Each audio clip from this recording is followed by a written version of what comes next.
Ini aktornya silent, jadi silent actor gitu, yang tidak menunjukkan bahwa kamilah yang akan memimpin gerakan. Biasanya kan kalau BEM itu membuat aksi, itu mereka pengumuman dulu. Bahwa kami akan aksi tanggal sekian dan sekian dan kami yang memimpin, kira-kira begitu. Atau BEM punya pernyataan resmi begitu. Kemarin kan tidak ada. Saya menduga cukup kuat bahwa mahasiswa punya rencana besar dalam bulan-bulan ke depan. Agenda aksi 28 yang bersama buruh mungkin juga akan dibersami mahasiswa. Kemudian baru September, Oktober saya kira di momentum 1 tahun pemerintahan Prabowo, saya kira mereka cukup kritis kalau melihat keadaan. Seluruh elemen mahasiswa itu mengatakan bahwa Republik ini sedang sakit. Mereka tahu bahwa korupsi begitu merajalela, mereka tahu demokrasi memburuk, mereka tahu ada represi yang begitu kuat terjadi sepanjang 10 tahun terakhir dan sekarang masih terjadi. Kalau akumulasi kekecewaan ini memuncak dan kemudian tidak ada yang mengorkestrasi kepemimpinan gerakan gitu, ini menjadi amok. Amok massa yang luar biasa yang tidak ada yang bisa mengontrol. Nah, siapa yang paling bersalah? Saya kira ya kekuasaan. Indonesia itu kan kita sempat krisis 1998. Mestinya setelah 25 tahun kita sudah mengalami lompatan menjadi negara maju. Kan kita dulu membayangkan seperti itu ya. Ya, betul. Karena emas, batu bara masih banyak dan seterusnya. Kita bayangkan 25 tahun setelah reformasi kita menjadi negara maju dengan pendapatan per kapita di atas 14.000 US dollar. Tapi yang terjadi hari ini kita masih di bawah 5.000 US dollar per kapitanya. Artinya tata kelola negaranya nggak beres. Potensi terjadinya gerakan besar untuk mengevaluasi perjalanan bangsa selama 25 tahun itu sangat mungkin terjadi. Dan momentumnya di tahun-tahun ini. Gitu.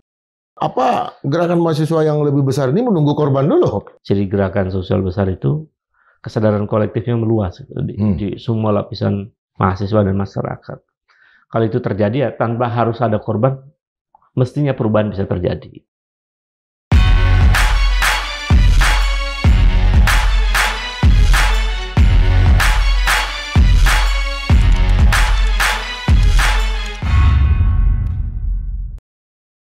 ...351 orang demonstran ditangkap oleh polisi pada aksi yang terjadi tanggal 25 Agustus kemarin di gedung DPR MPR. Kenapa aksi ini meledak dan kemudian menjadi perhatian publik? Kita akan membahas eskalasi sosial politiknya dan juga gerakan ini mau kemana bersama dengan seorang aktivis, juga seorang ilmuwan ya, Bung Ubedillah Badrun. Ya. Selamat datang kembali, Bung. Ya, sama-sama, Bung Indra. Pertanyaan menariknya, kenapa yang banyak ditangkap adalah pelajar? Saya kira itu maknanya bahwa generasi Z, mereka atau generasi yang sekarang, generasi Alpha malah generasi Alpha ada kemungkinan di antara mereka ya, adalah generasi yang aware dengan perkembangan. Dengan perkembangan teknologi yang ada, mereka bisa lihat TikTok misalnya, lihat Instagram dan media sosial yang lain. Mereka melihat apa yang terjadi di dunia politik, apa yang terjadi di masyarakat dengan cepat tuh, karena kerja algoritma kan begitu luar biasa ya. Nah, akses informasi yang begitu terbuka membuat mereka turut terlibat merespon. Meskipun kalau kita ingat pandangannya siapa? Simon Bowman itu, dia menulis buku tentang liquid modernity. Memang modernitas ini situasinya sangat tidak menentu ya. Dinamika yang terus berubah dan seterusnya. Tapi di antara lain cirinya adalah ada satu generasi yang tidak memiliki kedalaman ontologis.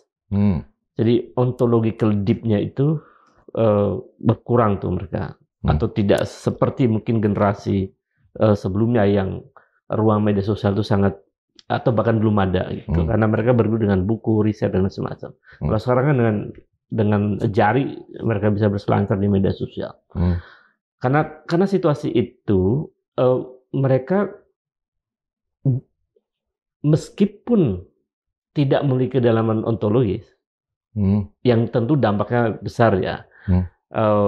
Karena dia tidak dalam menerima informasi, menelaah informasi. Tapi di saat yang sama, mereka ini juga generasi yang quick response. Jadi quick response. Responnya begitu cepat terhadap isu yang mungkin mereka rasakan, oh ini nggak benar gitu. Jadi kalau ada anak SMA itu terlibat dalam satu isu, mereka cepat tuh. Oh ini emang nggak benar nih. Nah, dan seterusnya dan seterusnya. Meskipun analisis lain memungkinkan, kan bisa ditelusuri nih. Ini anak-anak SMK ini dari SMK mana? Sebetulnya kan. Kemudian betul nggak ini dari SMK? Mengapa mereka boleh keluar sekolah? Atau datangnya ke DPR itu sore kan biasanya, sekitar pulang sekolah. Apakah diketahui oleh sekolahnya? Lalu mengapa mereka begitu berani? Apa dilindungi oleh sekolah? Atau ada yang menggerakkan dan teknologi lainnya? Tapi dari situ saya mau mengatakan bahwa bisa jadi mereka murni ya merespon keadaan, turut melihat misalnya anggota dewan yang tunjangannya begitu besar ya, sehingga mereka sementara di rumah mereka, orang tua mereka dan PHK dan sebagainya ada kecemburuan sosial. Nah, mereka merespon secara murni itu. Jadi otentik mereka bergerak karena kesadaran mereka sendiri bahwa mereka marah, mereka muak dan seterusnya. Tapi di sisi lain juga kita perlu telusuri sebenarnya ada mungkin perlu ada riset mendalam mengapa mereka boleh dari sekolah itu. Apa sekolah juga memang mengizinkan atau bahkan menyiapkan kan gitu. Kita nggak tahu gitu. Nah ini yang saya kira misteri dari anak-anak SMK ini karena bukan hanya dari sekarang, hampir setiap aksi gerakan besar mahasiswa maupun buruh maupun rakyat mereka selalu hadir di penghujung atau di pertengahan dari perjalanan aksi itu. Jadi ya dari situ kita bisa melihat bahwa publik bahkan sampai generasi alfa sudah paham bahwa bangsa ini ada problem yang cukup serius. Saya masih ingat waktu peristiwa 13 Mei ya. 12 Mei terjadi penembakan. 13 Mei saya kan ke sana pagi-pagi ya ke Trisakti ya. Kita semuanya berduka di dalam kampus dan segala macam. Lalu muncul anak-anak SMA. Nah, mereka lah yang berhadapan sama Brimob yang menjaga di luar itu. Mereka yang perang, kemudian ditembak pakai peluru karet. Pas ditembak temannya diambil, pis. Setelah diambil mereka perang lagi, ditembak lagi. Jatuh lagi ya, ada sampai 5 orang. Itu apa? Ya. Jadi saya kira kita perlu secara historis memahami anak-anak SMK ini. Bahwa di era Orde Baru, anak-anak SMK ini adalah anak-anak yang lebih banyak bergelut dengan area teknologi ya. Sejak usia SMA kan levelnya kan itu. Dan mereka memang cenderung pada masa itu sangat reaktif dengan orang generasi mereka yang berbeda sekolah. Saya masih ingat betul. Tawuran ya? Tawuran. Iya. Jadi praktek tawuran di masa Orde Baru itu begitu intens. Bahkan saya kalau pulang dari kampus menuju ke rumah misalnya, atau bahkan saya main ke daerah Senen atau ke cari buku di Senen kan itu di jalan tuh sempat dilemparin batu tuh Mayasari Bakti itu. Waktu itu bisnis Mayasari Bakti ya. Itu saya rasakan dan saya melihat dengan di mata kita sendiri. Bagaimana anak SMK itu membawa samurai dan mereka bertarung dan ada polisi mereka hajar. Jadi sebetulnya ada karakter keras dari anak-anak SMK ini yang itu seperti ada peralihan generasi yang terus-menerus begitu. Mungkin sampai sekarang di sebagian kecil dari SMK itu. Mungkin sampai sekarang. Nah, oleh karena itu, menurut saya kalau di masa waktu 98 itu ada anak SMK itu sebenarnya rasional ya. Artinya maksud saya berhubungan dengan kebiasaan atau praktek tawuran yang mereka biasa lakukan. Dan itu berhadapan dengan aparat. Nah, ketika mahasiswa berhadapan dengan aparat, bagi mereka kesempatan untuk misalnya ya untuk merespon juga atau berpihak kepada mahasiswa. Saya kira itu. Meskipun ya dari sekian banyak anak-anak SMK, saya lihat ada juga yang paham betul tentang situasi politik di masa itu. Dan kalau kita bergerak dari Trisakti nih, saya mau ke kota ya. Itu yang memimpin depan mereka. Dengan membuka bajunya. Saya kasih tahu juga. Jadi memang ada di antara aktivis itu yang sering ngisi pelatihan-pelatihan leadership di OSIS-OSIS SMA itu, termasuk juga di OSIS SMA sebetulnya. Dan memang ada semacam membangun kesadaran kritis pada anak SMK. Di masa itu mungkin ada generasi yang cukup tidak suka dengan aparat. Jadi semacam ada penanaman sikap kritis terhadap aparat di masa itu. Dan kemudian mereka terlatih berhadapan dengan aparat, sehingga ketika kakaknya yang melatih di ruang-ruang leadership training itu ngasih tahu mereka mau melindungi kakaknya sebetulnya. Kira-kira ada hubungan psikologis sebetulnya yang terbangun sekian lama di masa itu. Itu yang membuat mereka begitu mudah bersama-sama dengan mahasiswa. Kemarin gerakan mahasiswa kemana? Berapa banyak yang turun? Kalau saya kalkulasi sebenarnya kemarin itu ada satu faksi gerakan mahasiswa yang bersama aksi tanggal 25 Agustus ini. Kalau BEM kan sudah membuat pernyataan memang, BMSI ya, bahwa mereka tidak turun di tanggal 25 Agustus ini. Tapi mereka itu sebetulnya dari kajian-kajian mereka itu sudah aksi tanggal 21 Agustus di DPR juga. Jadi mereka lebih dulu aksinya BEM itu. Nah begitu setelah mereka aksi, kemudian tiba-tiba di medsos ada banyak sekali seruan aksi untuk tanggal 25 Agustus. Mereka juga sebenarnya saling bertanya, ini ada apa? Ini siapa inisiatifnya? Ada kecurigaan?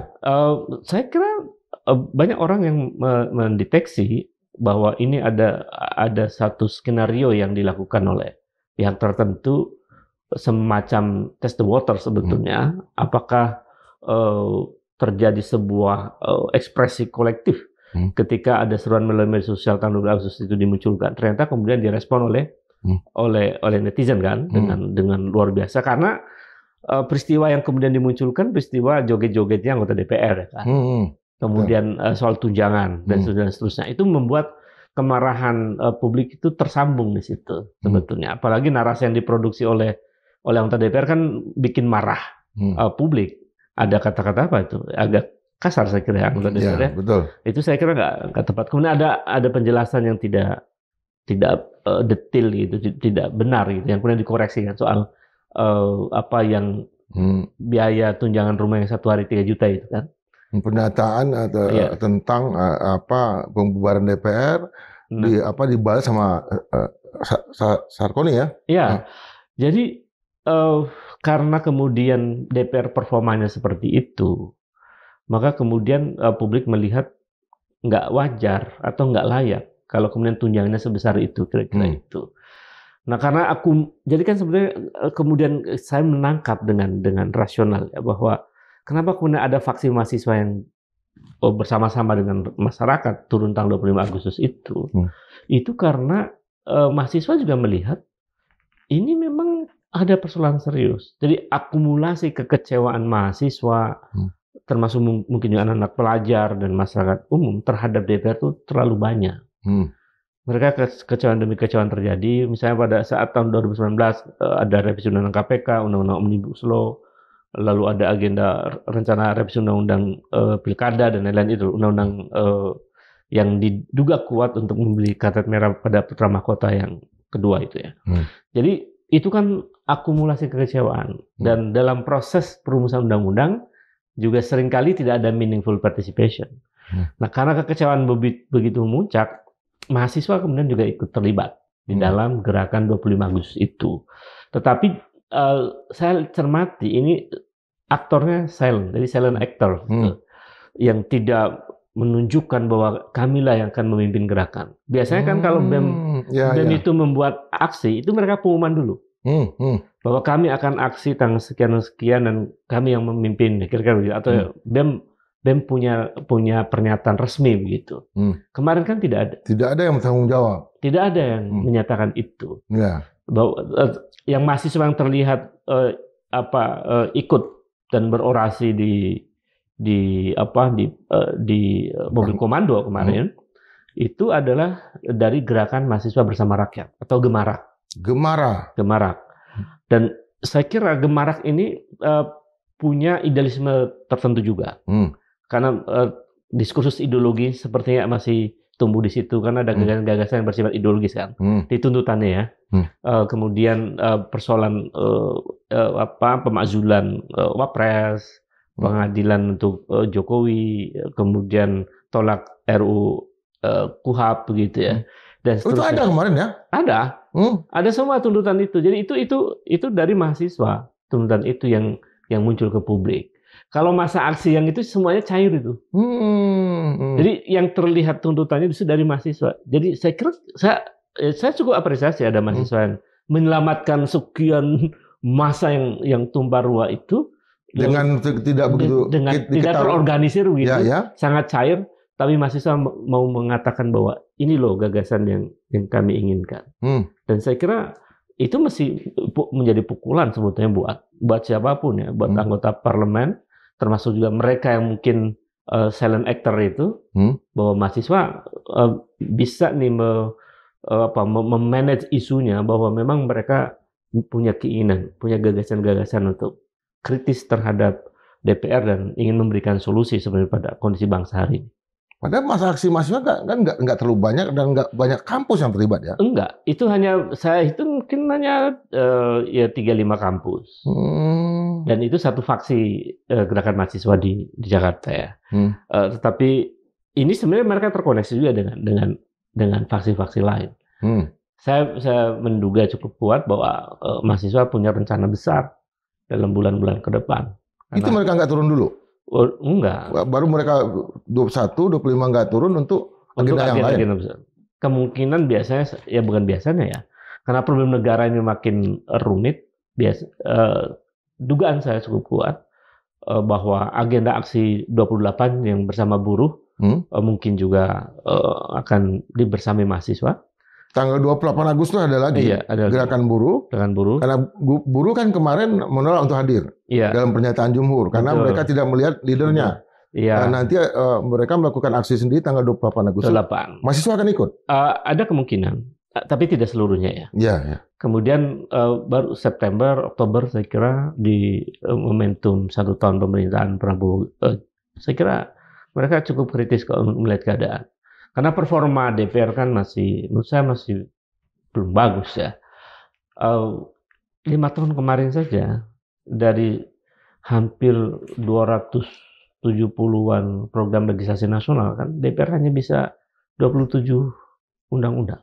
Jadi hanya 10% dari prolegnas yang mereka produksi. Artinya kinerjanya memang kata masih rendah, masih buruk gitu DPR. Nah, kinerja yang sedemikian belum bagus begitu, sudah ngomongin tunjangan yang begitu besar dan lain-lain. Saya kira itu ya. Kalau kita baca dari tuntutan mahasiswa yang terutama 2 itu, adili Jokowi dan kemudian makzulkan Gibran, itu kan bagian dari tuntutan yang ada dalam BEMSI yang sebelumnya. Semuanya menjadi bagian dari diskusi teman-teman mahasiswa ya. Tapi sebagian kan kemudian ada yang memasukkan adili Jokowi, ada yang tidak. Ada yang memasukkan pemakzulan Gibran, ada yang tidak. Saya kira itu rational choice ya dari faksi-faksi mahasiswa. Tapi substansinya bahwa seluruh elemen mahasiswa itu mengatakan bahwa Republik ini sedang sakit. Mereka tahu bahwa korupsi begitu merajalela, mereka tahu demokrasi memburuk, mereka tahu ada represi yang begitu kuat terjadi sepanjang 10 tahun terakhir dan sekarang masih terjadi. Karena buktinya kan masih banyak penangkapan. Ini teman-teman di Medan, di Sumatera Utara sekarang hari ini masih mereka juga bergejolak untuk 26 Agustus ya? Iya. Ada juga gerakan di Medan? Iya, ada di Medan. Apa tuntutan mereka tuh? Sama. Menolak kenaikan tunjangan anggota DPR dan lain-lain. Semua bersama substansinya. Bahwa mereka gelisah, termasuk soal pajak dan semacam. Kalau kita lihat ya gerakan 98 itu kan sebetulnya kita di Jakarta ini ya harus diakui kita agak terlambat ya dibanding dengan di Medan waktu itu no mention Makassar kemudian Lampung ya yang bahkan di no mention ada korban di Lampung juga ada korban jiwa ya. Betul. Kemudian Moses Gatot Kaca di Jogja gitu.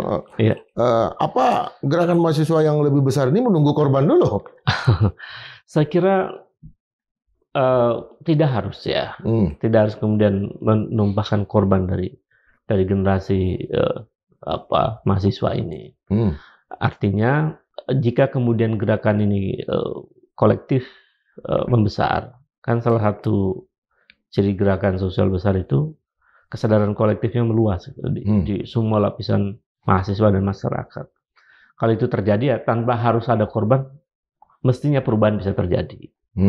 Tapi kalau kemudian ada korban tuh bukan menjadi sesuatu yang disengaja begitu. Tapi kan itu konsekuensi masa aksi yang ada di lapangan biasanya. Ada kemungkinan korban itu bisa saja terjadi. Tapi saya termasuk ya kita semua yang pernah jadi aktivis ya, korban itu tidak dicari untuk terjadi, tetapi korban adalah konsekuensi logis dari perjuangan yang dibangun dengan idealisme yang kokoh. Jadi kalau kemudian ada korban ya di daerah-daerah, menurut saya itu bisa memicu gerakan lebih besar. Makanya saya kira kita perlu ingatkannya bahwa aparat kepolisian dalam menghadapi aksi-aksi demonstrasi itu mesti juga merubah paradigmanya. Bahwa demonstran itu juga rakyat Indonesia, bahwa demonstran itu generasi yang akan menata bangsa ini di masa depan. Mereka anak republik. Kita tidak lagi di episode homo sacer, ya. Suatu entitas warga negara yang ada tapi dianggap tiada gitu. Bahwa mahasiswa ini ada dan mereka memiliki daya penentu di masa depan. Jadi tidak lagi zamannya sebetulnya tindakan represi itu dilakukan. Sebetulnya ada cara-cara lebih humanis bagaimana guna aparat menghadapi demonstran gitu. Ya, kalau kita juga berbicara masalah gerakan-gerakan sosial di Indonesia, terutama yang dilakukan yang dihadiri oleh mahasiswa, itu kan terjadi patahan-patahan sejarah sekali 20 tahun. 20 sampai 30 tahun. Ini udah masuk timeline-nya. Apa benar itu? Iya, saya kira gini. Ya, sejarah mungkin teman-teman sejarah saya rasa sangat cukup paham ya. Ada situasi yang mungkin berulang, meskipun dengan aktor dan konteks yang berbeda ya. Gitu. Kalau kita lakukan studi-studi di banyak negara, itu kan biasanya setiap 25 tahun ke atas, itu terjadi lompatan kemajuan sebuah negara. Korea Selatan, tahun 60-an, 70-an tuh mereka masih, mungkin saya sebut masih miskin ya. Tapi setelah 25 tahun mereka bangkit menjadi negara maju dengan pendapatan per kapita di atas 14.000 US dollar. Sekarang sudah puluhan ribu US dollar. Kalau salah 39 atau berapa ini. Dan gerakan mahasiswanya juga lebih maju ya? Lebih maju dan hukumnya lebih maju. Di Korea Selatan siapapun termasuk mantan presiden bisa dipenjara. Jadi memang indeks supremasi hukumnya sangat baik di Korea Selatan. Dan itu terjadi karena ketika terjadi gerakan protes masyarakat di Korea Selatan misalnya, kemudian mereka menata ulang. Dan kemudian negara berubah. Pemerintahan performanya luar biasa. Terjadi lompatan ekonomi yang luar biasa. Nah, itu juga terjadi di negara-negara lain yang mengalami lompatan kemajuan. Nah, Indonesia itu kan kita sempat krisis 1998. Mestinya setelah 25 tahun kita sudah mengalami lompatan menjadi negara maju. Kan kita dulu membayangkan seperti itu ya. Ya, betul. Karena emas, batu bara masih banyak dan seterusnya. Kita bayangkan 25 tahun setelah reformasi kita di negara maju dengan pendapatan per kapita di atas 14.000 US dollar.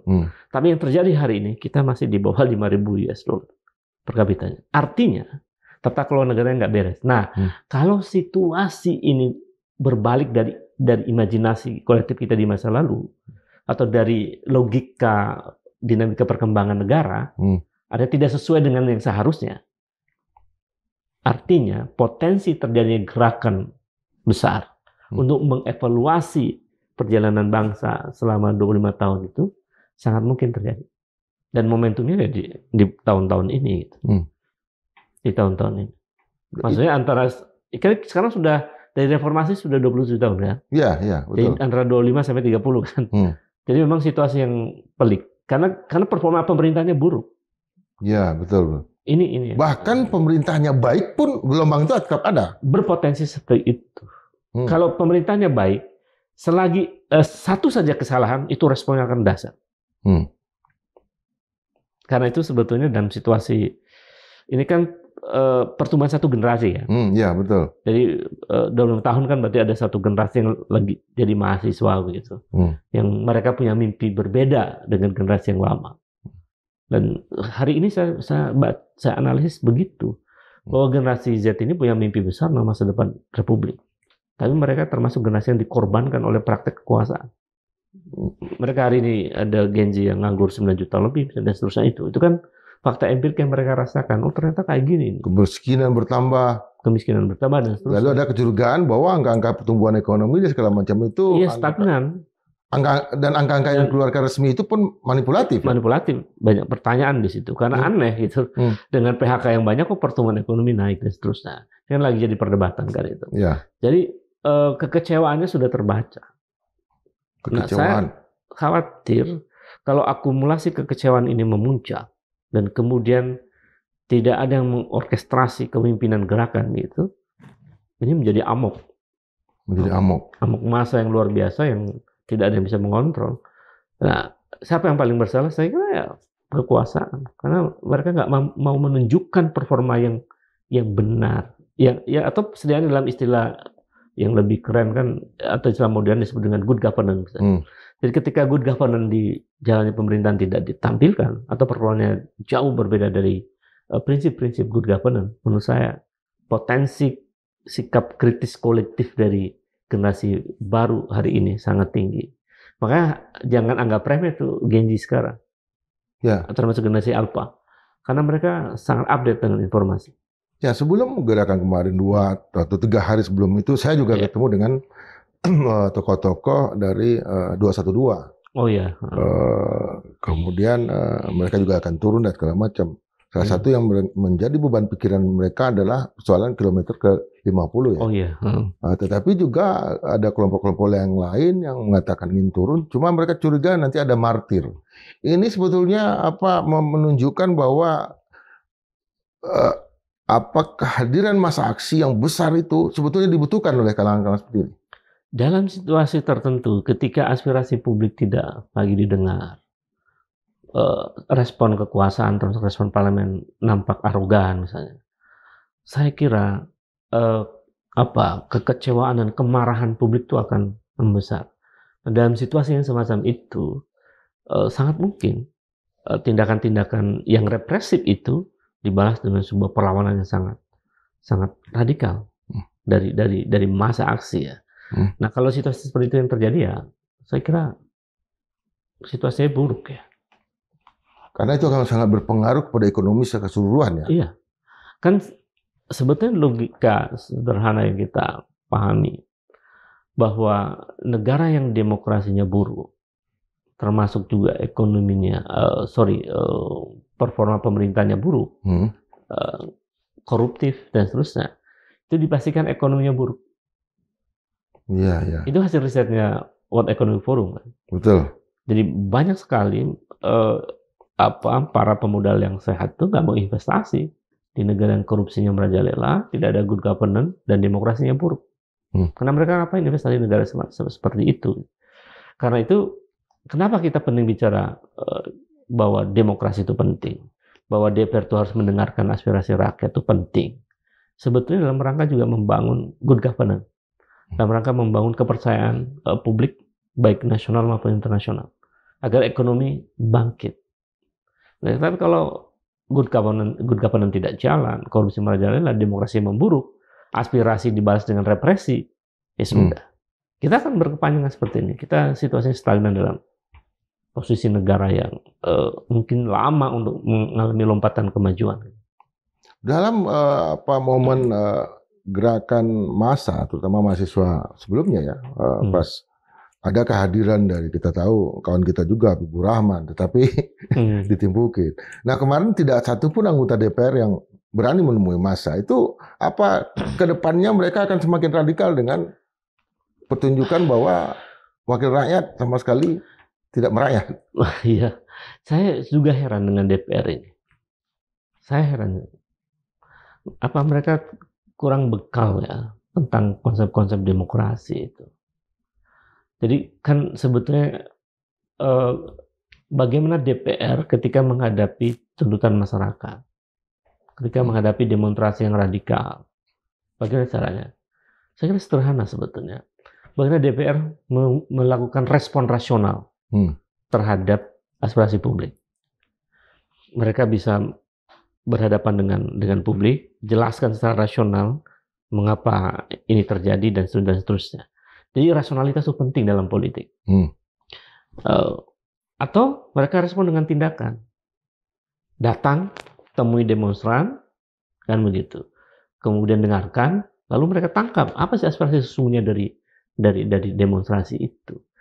Nah, kalau kemudian DPR yang nggak mau mendengar itu, responnya bahkan emosional, arogan, respon tindakan juga nggak ada, menemui demonstran tidak, tapi narasi yang diproduksi justru menciptakan kebencian publik, ya berpotensi memungkinkan akan terjadi radikalisasi gerakan dalam episode-episode berikutnya. Yang jangan disalahkan mahasiswa dan masyarakat, yang perlu dikritik ya DPR-nya. Kalau narasinya kemudian justru membangkitkan semangat perlawanan, ya mereka yang keliru. Kan itu. Ya, padahal selama ini kan DPR itu kan termasuk yang dilindungi oleh gerakan massa. Dilindungi dalam arti begini, bahwa kita datang ke DPR, bahkan 98 sekalipun, sebelum itu pas peristiwa Bredel, dan banyak juga kejadian yang lain, itu untuk menyalurkan aspirasi ya. Bukan malah menjadikan DPR jadi sasaran. Nah, sekarang DPR-nya yang mau dibubarkan. Itu dia. Jadi Dewan Perwakilan Rakyat itu kan mestinya dia mewakili rakyat.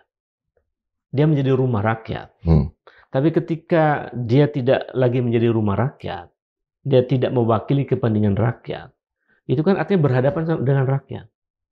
Kalau itu yang terjadi, dan sekarang kita melihat sampai kemudian saking muaknya generasi Z dan Alpha ini, dan termasuk juga mahasiswa yang lain-lain, masyarakat umum yang terlibat dalam aksi-aksi itu, ya sebenarnya karena mereka melihat performa DPR yang buruk, tidak lagi menjadi rumah rakyat gitu. Karena itu kita perlu koreksi juga bahwa DPR harus kembali ke kitohnya, kembali ke fungsi utamanya sebagai representasi dari rakyat itu. Saya kira itu. Jadi kalau nggak berubah ya, saya kira ya rasional kalau kemudian mahasiswa dan masyarakat terus menuntut DPR. Ini kan mengapa kemudian gerakan meluas, karena cara DPR merespon yang parah gitu loh. Di tengah situasi rakyat yang sedang susah sekarang. Saya kira juga ingatkan dengan, termasuk Prabowo perlu diingatkan juga, karena narasi Prabowo juga seringkali memicu publik marah gitu. Misalnya demonstrasi dibiayai koruptor, demonstrasi dibiayai asing, dan seterusnya. Saya kira ini kan jadi rakyat sudah kecewa dengan presiden misalnya, ditambah lagi DPR seperti itu, dia nggak menjadi rumah rakyat, itu kan problem. Jadi ya kalau itu terus menerus seperti ini, akumulasi kekecewaan itu akan berbuah sebuah gerakan yang lebih radikal. Gerakan-gerakan radikal itu akan memicu bagi lembaga-lembaga ini menjadi rumah kartu sebetulnya ya, yang mudah sekali rontok.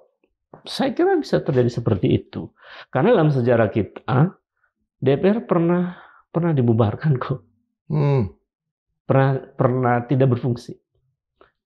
Ketika DPR tidak, mungkin saya sebut disfungsi ya, karena gagal merumuskan konstitusi waktu itu, kemudian situasi politik dan Bung Karno melihat situasinya memburuk, dekret 5 Juli ya, lalu keluar dekret, dibubarkan DPR. Artinya pernah dalam sejarah kita DPR dibubarkan, atau pernah juga DPR didisfungsikan, bubar secara mekanisme demokrasi. Ketika Soeharto tumbang, itu kan DPR-nya baru pemilu tahun 97. Kemudian tahun 98 Soeharto tumbang. Harusnya periode DPR itu 97 sampai 2000 tahun 3 kan? 2003. Tapi kan kemudian terjadi pemilu 99. Jadi DPR yang cuma 2 tahun tuh bekerja, dibubarin, muncul DPR baru. Jadi artinya dua peristiwa itu menunjukkan bahwa pernah DPR dibubarkan atas kehendak rakyat. Jadi ini harus dijadikan catatan sejarah juga bagi anggota DPR bahwa pernah loh satu episode rakyat ngamuk. DPR yang hasil pemilu hanya berusia 2 tahun gitu. Periodisasi berubah. Periodisasi berubah. Itu pernah dalam sejarah. Ya, jadi 99 ya mestinya. 2003 ya sampai. Ya.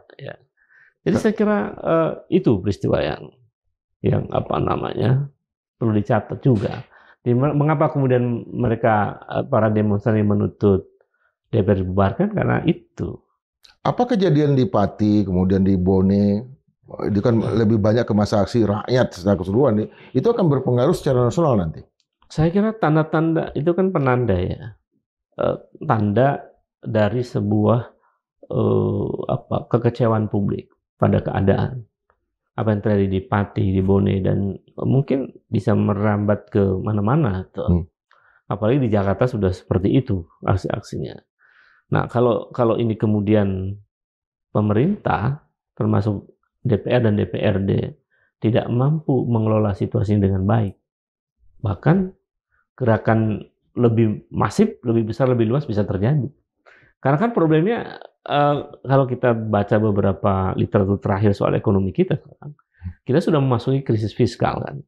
Situasi yang berat karena daerah sudah mulai kesulitan untuk keuangan mereka, tidak lagi berharap dari pusat kan, mereka harus naikin pajak dan seterusnya. Dan ini terjadi bukan hanya satu daerah, ini kan hampir di seluruh daerah. Betul. Persoalan pajak ini, dan itu bisa menimbulkan gejolak. Mungkin kalau baru keputusan, mungkin belum misalnya. Begitu nanti pajak sudah mulai dipungut, di situ masyarakat mulai terasa, oh ini pajak kok naik. Sementara mereka di PHK, mereka penghasilan berkurang. Jadi saya kira ini situasinya memang memburuk. Situasi memburuk dan makin memburuk. Makin buruk. Dalam bulan-bulan ke depan, saya kira Prabowo juga mungkin pusing nih. Warisan utang masa lalu harus bayar bunga utangnya hampir 500 triliun misalnya, kurang lebih 400 triliun ya. Dan harus bayar angsuran, dan cukup berat. Dari mana uang itu?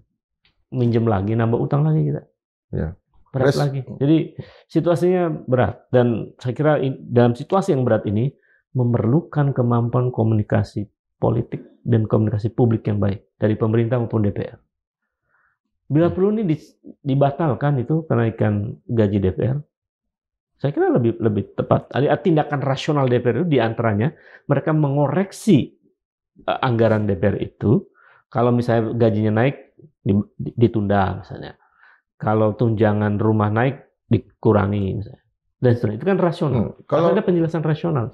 Respon hari ini kan dari Dasko mengatakan bahwa tunjangan perumahan itu yang 50 juta itu diberikan secara akumulatif sekali setahun, dan katanya Oktober akan diberhentikan. Apa bisa dipercaya itu? Saya kira kalau politisi kan bisa dipercaya dan tidak dipercaya kan itu. Padahal ada yang dituntut kan ada dalam anggaran yang baru disahkan oleh DPR sendiri. DPR. Jadi dalam APBN ya? Iya, saya kurang begitu percaya dengan narasi itu. Tapi sebagai politisi dia berhak untuk bicara itu ya, untuk meredam kritik publik gitu. Karena logisnya begini, anggota DPR itu mungkin 70%, 80% dari daerah. Yeah, sementara mereka nggak punya rumah dinas kan, maka mau nggak mau mereka butuh pembiayaan untuk sewa rumah, kan itu. Jadi pasti anggaran untuk bantuan rumah anggota DPR itu pasti ada. Tapi yang dipersoalkan oleh publik besarannya nggak sefantastis itu di tengah situasi masyarakat yang sedang susah. Dan kenapa itu menyangkut seluruh anggota DPR? Karena perumahan DPR kan masih ada. Nah, tapi itu kan udah diserahkan ke negara. Iya, iya. Jadi dikelola. Ini yang negara. Kita belum bisa cek juga. Iya. Apa benar itu? Kalau misalnya 80% anggota DPR itu dari daerah. Ya. Lalu yang 20% dari Jabodetabek atau dari Jakarta, apakah mereka yang 20% juga dapat tunjangan rumah? Nah, itu kan perlu transparansi itu. Betul. Kalau yang di Jakarta dapat tunjangan rumah juga, di mana keadilannya misalnya? Apakah mereka perlu tunjangan rumah? Apakah sama tunjangan rumahnya antara yang tinggal di Jakarta dengan yang dari daerah? Itu kan perlu ada kalkulasi. Jadi transparansi itu betapa pentingnya di era sekarang. Kalau data-datanya sih justru jauh lebih banyak anggota DPR yang di seputar Jabodetabek yang tinggal di sini yang kemudian sudah punya rumah. Iya, yang artinya yang sudah punya rumah yang kemudian menjadi calon anggota legislatif di banyak daerah. Kan sebetulnya itu yang terjadi kan? Iya. Artinya dia tinggal di Jabodetabek tapi dapilnya dapil di daerah lain. Ya. Nah, itu perlu dibedah tuh. Anggota DPR dari 500 lebih itu anggota DPR itu, sebetulnya berapa orang yang tinggal lama di Jabodetabek? Yang KTP-nya? Iya, jadi rasionalnya itu sebetulnya bagaimana tunjangan rumah itu adil. Iya.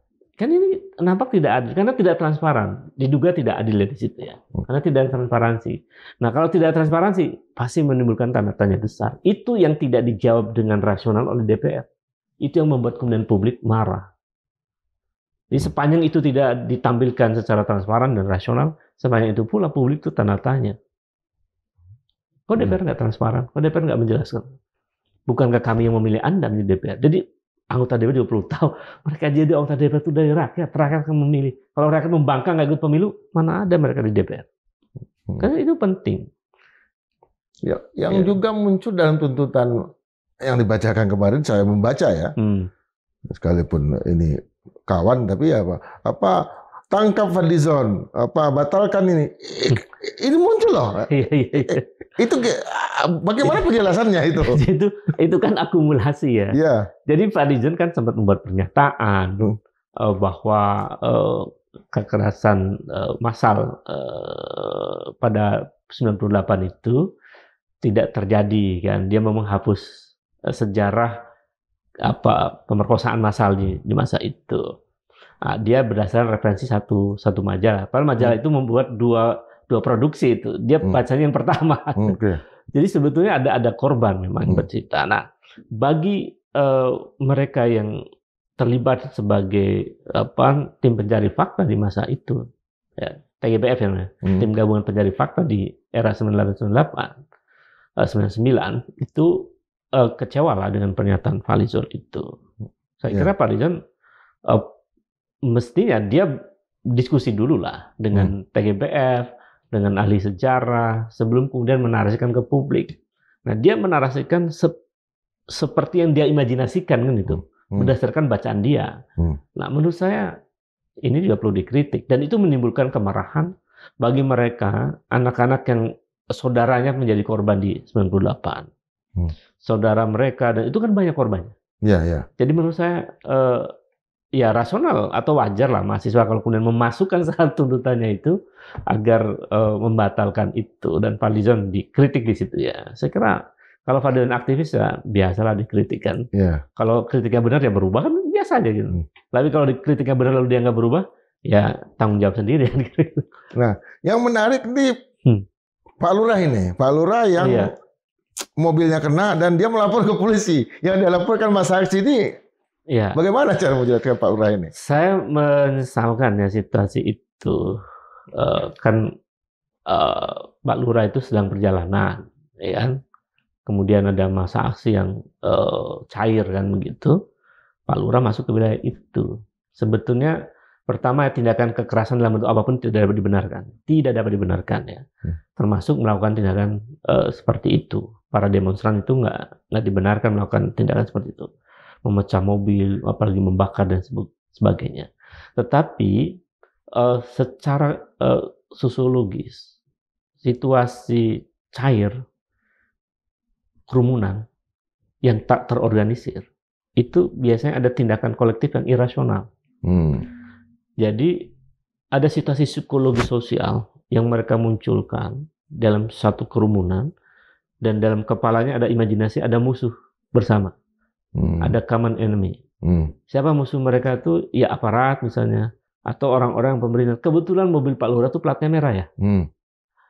Bagi mereka yang masa cari itu musuh mereka. Jadi ada situasi irasional yang mungkin tidak disadari secara rasional juga oleh para pelaku. Ya, itu ekspresi spontan mereka, kebencian mereka tumpahkan kepada sesuatu yang dianggap identik dengan musuh mereka gitu. Atau orang-orang yang mereka kritik. Plat merah kan DPR juga ada, ya kan, dan seterusnya. Jadi artinya orang-orang pemerintah lah kira-kira itu. Nah, karena itu, jadi pertama tindakan kekerasan tidak dapat dibenarkan dalam bentuk apapun. Yang kedua, kita mesti paham bahwa masa aksi yang cair, kerumunan itu memungkinkan ada tindakan irasional. Jadi bisa jadi spontan itu tindakan rasional mengekspresikan kemarahan mereka pada sesuatu yang mereka anggap musuh, objeknya ya. Nah, di sisi lain, ini perlu edukasi nih kepada publik, saya kira, kepada para pejabat atau pegawai dan lain. Kalau dalam situasi demonstrasi yang masif, di mana massa begitu banyak dan begitu cair, jangan sekali-kali nerobos masuk ke wilayah itu. Iya. Mau mati. Iya, itu kayak bunuh diri. Kayak mau bunuh diri ya. Jadi kalau ada kerumunan, ada demonstrasi, jangan paksa masuk. Berhenti aja, minggir. Atau balik kanan, balik lagi. Jangan paksakan nerobos, apalagi maksa sampai nabrak demonstran, nabrak motor dan sebagainya. Itu bunuh diri. Jadi di satu sisi ya kita perlu ingatkan juga para demonstran ini, tapi kita juga perlu pahami itu situasi sosial yang irasional, sangat mungkin terjadi. Tapi di sisi lain orang-orang yang identik dengan pemerintah dalam situasi semacam itu jangan masuk kerumunan.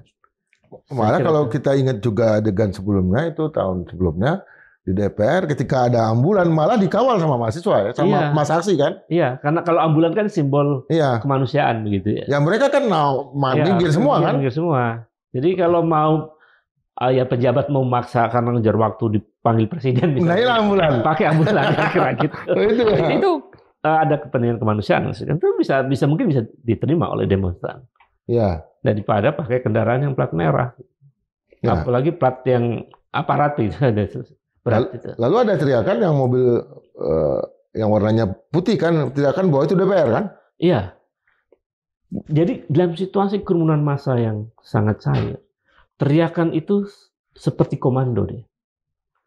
Karena respon spontan yang muncul itu. Dalam situasi kerumunannya. Jadi kalau ada mobil lewat di kerumunan, saat satu orang teriak dengan determinasi tertentu, mau teriak maling kayak atau apa, itu pasti jadi objek sasaran. Itu nggak mungkin tidak jadi objek, pasti objek. Karena situasi kerumunan itu. Ya, amok massa bisa terjadi karena situasi itu juga. Lalu ada bambu nih, bambu. Oh, iya. Bambu yang dipakai. Milik partai ya? Iya. Milik partai ya? Iya. Jadi itu saya analisis ya. Jadi itu sejak 2009 ya. 2019 tuh. Jadi ketika aksi-aksi mereka demonstrasi, kemudian kebetulan ada partai yang sedang ulang tahun gitu, ada semacam atau munas, mereka kan pasang bendera tuh pinggir jalan. Jadi bukan dibawa dari rumah itu bambu-bambu itu. Artinya bukan by design ya? Bukan by design. Mereka ambil bambu di jalan yang ada benderanya partai berkuasa kan. Jadi seperti dibiayai partai itu. Padahal mereka spontan tuh ngambil bendera di jalan. Dan itu kan ekspresi dari demonstran yang orang kalau terpaksa, dia akan mencari jalan atau gantungan untuk melindungi dirinya. Nah, dalam situasi chaos, dan dia berhadapan dengan aparat yang punya senjata, punya gas air mata, mereka berpikir bambu adalah alat perlindungan mereka. Maka mereka ngambil bambu itu untuk berhadapan dengan aparat. Nah, ini bulan Agustus nih PAN, selamat ulang tahun buat PAN nih. September nanti Partai Demokrat, Oktober nanti Partai Golkar, hati-hati nih. Kalau gerakan massa, artinya jangan terlalu banyak ya punya bendera-bendera di lapangan ya. Iya, sebetulnya bagi partai-partai politik. Iya, sebetulnya udah nggak eranya lagi sih pasang-pasang bendera itu, sekarang di era digital ya. Iya. Jadi di daerah-daerah sensitif demo, daerah DPR, istana itu mungkin tidak perlu banyak dipasang bendera-bendera itu. Karena itu area demonstrasi gitu. Karena itu alat buat demonstrasi. Karena kan lumayan bambunya. Bambunya ada yang kuat-kuat juga, Pak. Keren kan? Ya. Jadi cukup bisa untuk alat pertahanan demonstran itu. Apalagi kalau menghadapin tamengnya polisi dan segala macam. Iya. Saya kira itu. Dan artinya juga kita bisa ngambil poin penting bahwa jangan remehkan anak-anak generasi Z dan generasi Alpha. Meskipun mereka kurang memiliki kedalaman ontologis, tapi mereka adalah generasi yang cepat respon terhadap persoalan bangsa ini. Saya kira itu.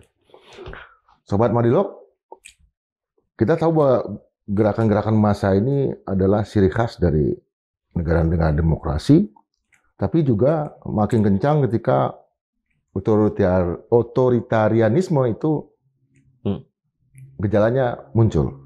Dan apalagi krisis ekonomi kemudian terjadi. Titik-titik dari pertemuan berbagai macam kepentingan ini sudah mulai kelihatan di Indonesia, terutama dipicu oleh gerakan-gerakan di daerah-daerah gitu. Dan Sekalipun kita juga melihat bahwa ketika gerakan mahasiswa itu masif, sebetulnya ini yang menyelamatkan banyak sekali kelompok-kelompok radikal yang ingin masuk, karena gerakan massa biasanya lebih patuh pada gerakan mahasiswa ketimbang mereka melihat yang lain. Potret yang terjadi tanggal 25 Agustus kemarin itu adalah warning buat setiap pihak untuk melihat bagaimana mengakumulasi gerakan massa muncul dan kemudian respon cepat seperti apa yang bisa diberikan supaya bisa menurunkan tensi. Tapi yang namanya aksi-aksi ini tentu datang dari kebijakan-kebijakan yang memang tidak berpihak pada rakyat. Kita akan tetap bersama Ubaidillah Badrun lagi dalam kesempatan berikut. Sampai jumpa.